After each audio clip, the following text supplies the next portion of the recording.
Welcome to day 19. I'm going to be doing a little bit of horizontal exercise here today, so bear with me as I try to get situated. Today we're going to talk a little more about longevity. The Bible makes it very clear that God's overall desire is for us to live long and to live strong, to have lives that are filled with peace and prosperity. And there may be exceptions to this. There may be times in which life circumstances, attacks of Satan, things happen that maybe bring us away from that general plan for a time. But that still needs to be our goal and our expectation. Yesterday we talked about 3 Old Testament characters that were given examples to us. We talked about Caleb, we talked about Moses, and about Abraham. Today I want to talk about a passage that comes out of Acts that identifies 2 people in the New Testament that lived these long, strong lives, and they were living in expectation of the coming Messiah.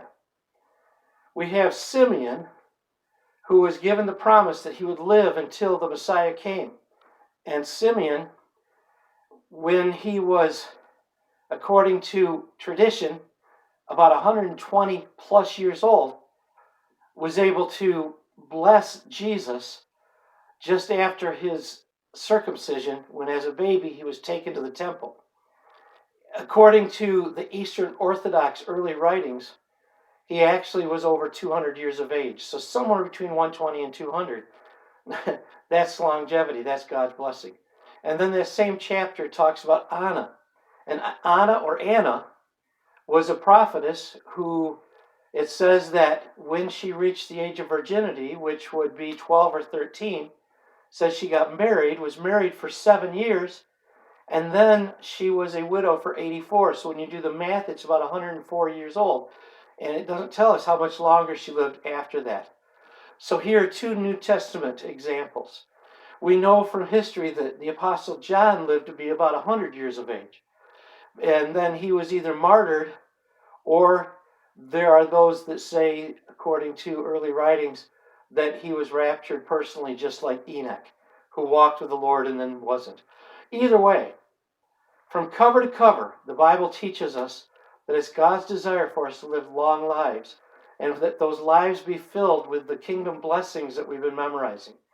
Because in the kingdom, we receive everything that there is for us in heaven.